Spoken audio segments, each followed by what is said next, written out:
Great, thanks very much. Hi everyone, I'm Ben Patton, CEO and co-founder of Dizzie.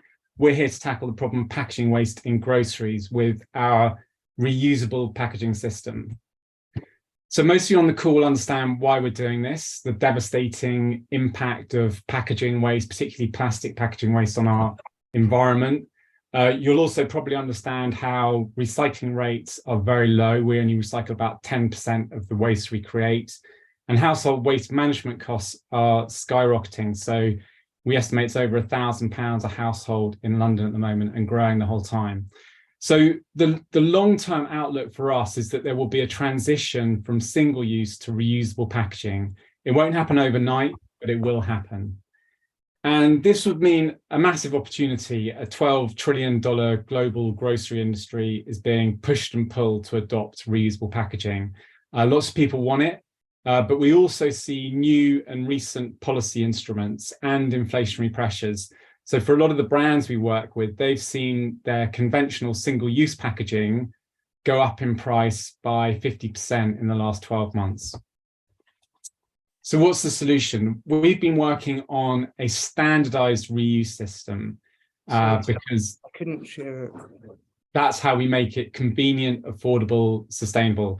And one point to clarify, we are providing product in refillable pots. So you buy the product online or from a store, it's already in its packaging. It's not refill in store. We think that has a place, but we think pre-fill is going to be the dominant solution. We oversee the whole reuse cycle, providing the packaging, cleaning it, sourcing product, filling product, labeling, sending it to customers, and via our D2C business and also via retail partners. The one difference being that with our B2B customers, retail partners, we deliver to their central distribution centers, which means we don't bear the cost of the returns. So the principles are fairly easy to grasp for reusable packaging. The challenge is on reaching cost parity and utility. To design the packaging and the system with those goals in mind, we very deliberately started with our own D2C store, which gave us the freedom to optimize for consumers and supply chain players with no interference from brands or retailers. So this has been really critical to helping us develop what we think is a very user-centric solution for the packaging and for the operations we've built. So let's look at a few examples of how the design, the packaging, ops, and digital infrastructure meets those objectives. So these pots we have, they tessellate, so they take up less room, and they're more convenient and stable to handle. And then because they nest like this, we can, they take up less space in the home and the supply chain. For example, we can fit 4,000 on a pallet, radically reducing the cost for transport and storage. This makes reuse much more sustainable, but we're also thinking about the way in which the materials we use might make it more sustainable. So our warehouse, our integrated production facility, our reuse hub makes reuse work as efficiently as possible. And the main way we do that in the hub is custom designed integrated equipment, taking a product through from the return process, through cleaning and filling, through to dispatch seamlessly. 1 minute warning. And then our digital platform. So this helps shoppers return packaging conveniently, radically reduces the cost of reuse. For example, with the RFID tags on each pot, reduce the cost of checking in return packaging by 80%. The platform also makes it much more scalable. So to scale, there are a few key things we're working on. Convenient doorstep returns and new packaging formats will help us grow, moving from online to offline sales, expanding the range and growing to new regions. We've got a great team to deliver, and you can see the impact we've had from these numbers. But a really important point is on the go-to-market strategy to learn and also how central standardization is to the transition to reuse. We're the only ones working on this strategy, and we believe it creates a critically important network effect. So basically, the more people that use our packaging, the cheaper it gets, the more convenient it gets to return, etc. Your time is up. Okay. Anything last that you needed to add while I bring the other investors in? Well, that last point's really important. Developing a standardized approach to the design and the operations means that really for every new retail partner we pick up, we become kind of more entrenched as part of the retail ecosystem. It gets easier and cheaper for our next retail partner. So but I think 5 minutes isn't very long. There's a lot more to cover, but hopefully that gives you a flavor. That definitely gave us a flavor, and hopefully we'll get some more things to cover in the questions. I'll hand things over first to Jason. Do you want to take things away and kick off questions for Ben? Yeah, sure. Great presentation, and a couple questions on kind of, so who bears the cost of I guess are the products themselves slightly more expensive with the packaging included, or is that the company is becoming a clean company and being able to charge more to, how do you think about good, really good question. So I guess there are different motivating factors for retail partners we're working with. So for some, it does contribute towards CSR, climate, sustainability goals. Generally speaking, the price points we're creating are around 5% higher than the equivalent they would be for the equivalent product in single-use packaging. So, but it's pretty close, and we're there on some categories. It does depend a little bit on the product and how intensively packaged it normally is. I mean, what strategically we're targeting higher end retailers, higher income consumer brackets, higher end brands, where there's just a bit more margin to play with, and the slight increase in cost is felt less keenly.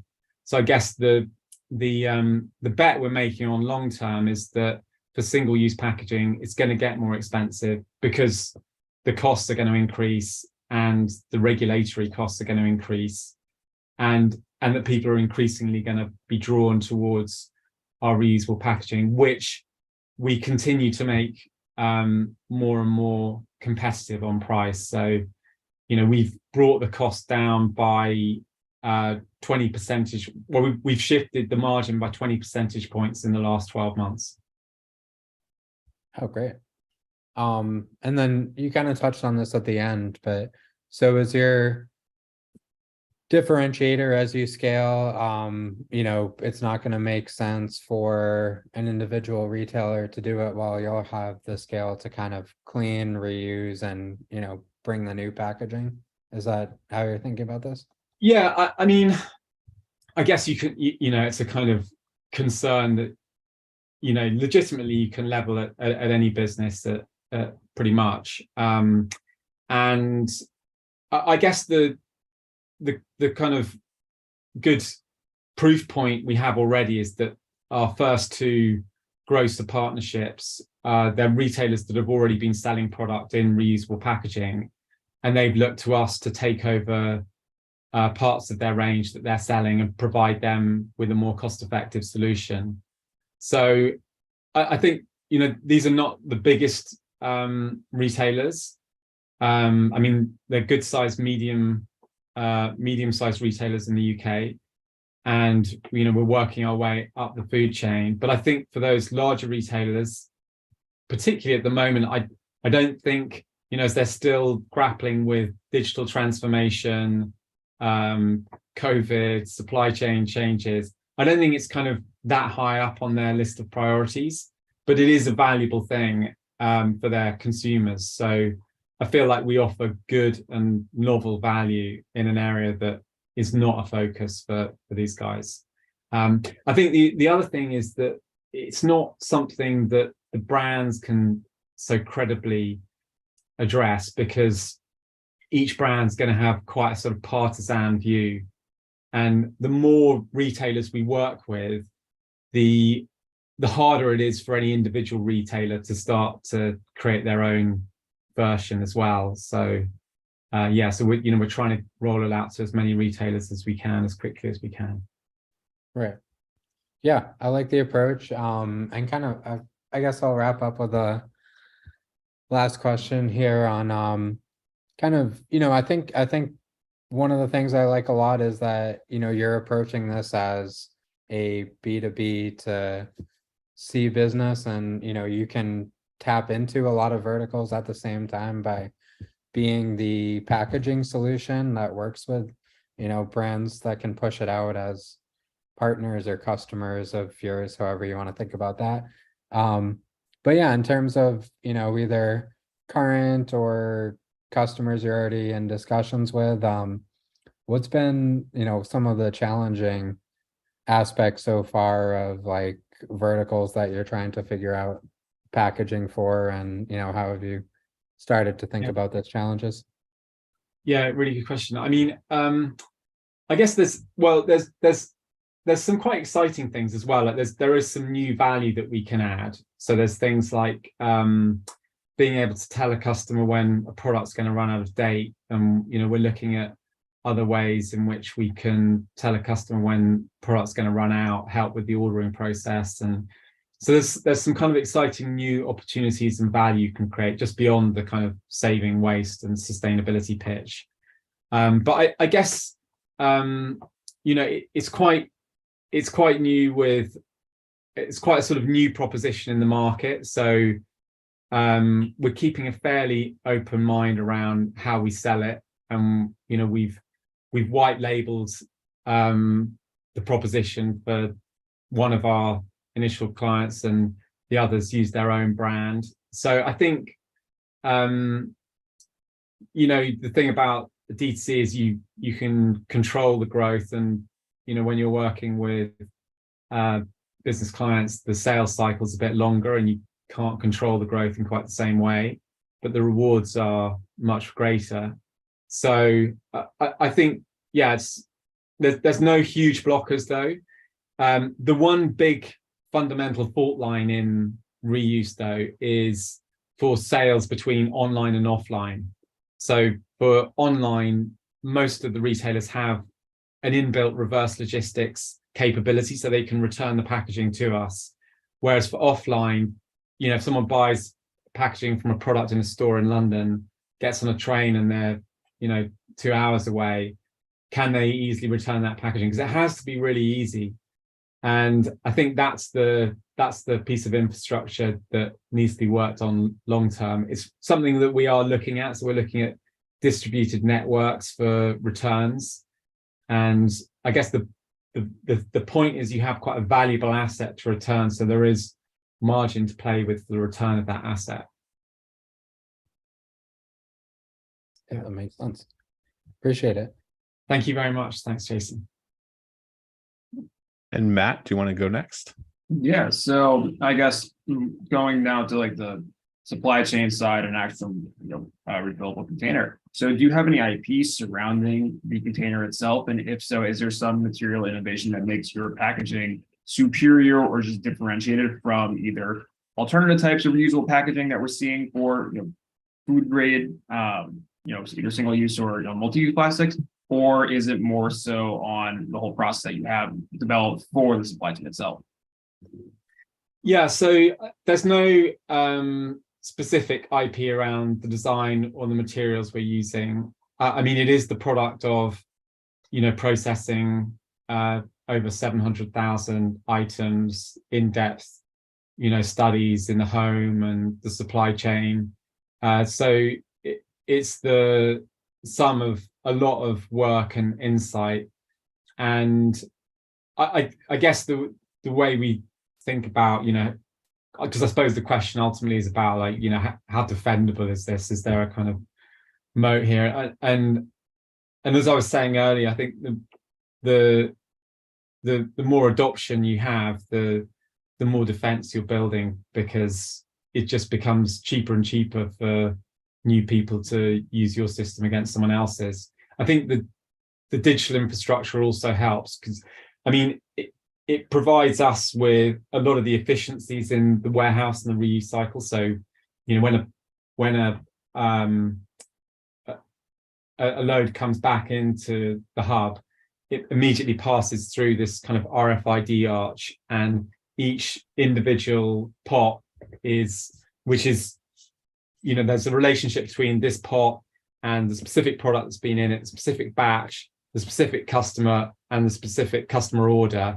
So you're automatically reconciling that when it comes back. So you're saving huge costs from doing that, but you're also starting to build the rails for reuse generally. So the next thing we're working on is with our retail partner to tap into that functionality so they can have the same kind of relationship with their customers and the packaging.